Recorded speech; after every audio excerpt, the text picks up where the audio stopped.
Hello, I'm Richard Frost and I'm the author of Looking to Move On, which is my debut novel, and I'm delighted that it's been published by Chronos Publishing. I'm married to Jane, who's a vicar, and we live in Devon with our Cocker Spaniel Daisy. My professional background was supporting people who experienced physical disability or mental ill health to find or remain in employment. I write a blog and I've written a couple of other books too.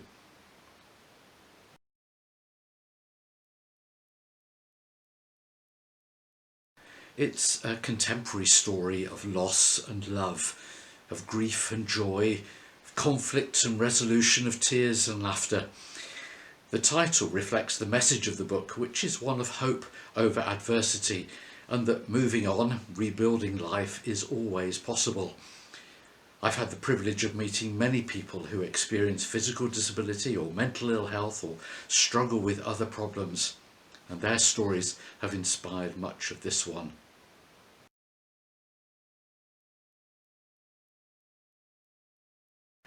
Matt West is a former Oxford Rowing Blue, advertising executive and now an author. On the evening of the launch of his debut novel, Matt and his wife Jo are knocked down by a car. She dies and he's left having to use a wheelchair. After a challenging few months in hospital, Matt begins living independently. The driver of the car, Greg Diamond, struggles with anger, mental turmoil and guilt, but also organises a crowdfunding appeal to help Matt and his young daughter Tilly. Community nurse Sophie Howlett supports Matt with daily living and emotional adjustment.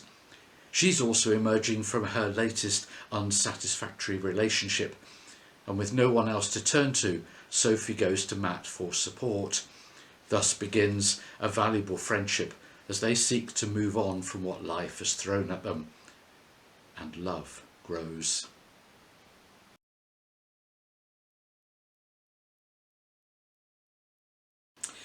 Yes, that's right. It's a work of fiction, and any resemblance to people living or dead is coincidental. But most of the incidents, encounters, feelings, emotions, good and not so good, are ones that I've experienced in my work over the years or in my personal life. I've met many people who've experienced ill health, both physical disability and mental illness. Many who encountered difficulties at work, as Sophie does. Many who've experienced bereavement and problems in personal relationships. But also many for whom there is hope, progress, fulfilment and joy. There are many light-hearted points in the book as well, and I hope it will be an encouragement to readers.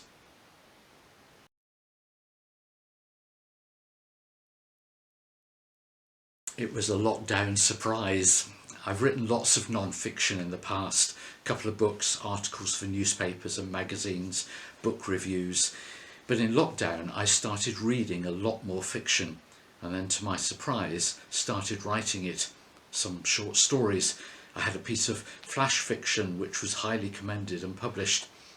And then I took a couple of the short stories and the book just took on a life of its own really. It really tapped into that very undeveloped creative side within me, which was very fulfilling. Such is the freedom of fiction. One can make the characters do whatever you want them to do, and sometimes they do it by themselves. I've really become quite fond of Matt, Sophie and Tilly, and it's almost as if they exist. I would really love to meet them.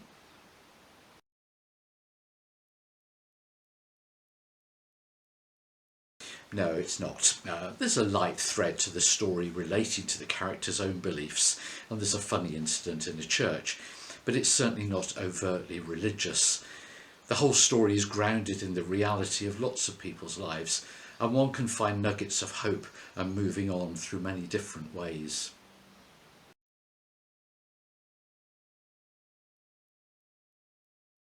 I love playing with words, so there are a number of moments in the book which I'm particularly pleased with.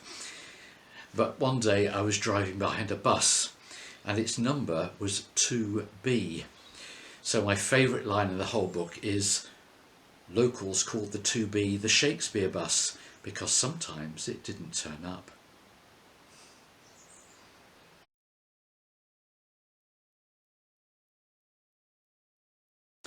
Well, for bedtime reading, it's Anthony Buckeridge's Stories About Jennings or Biggles by W.E. Johns.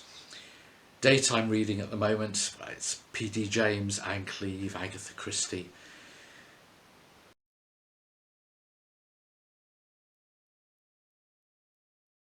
Biggles in France.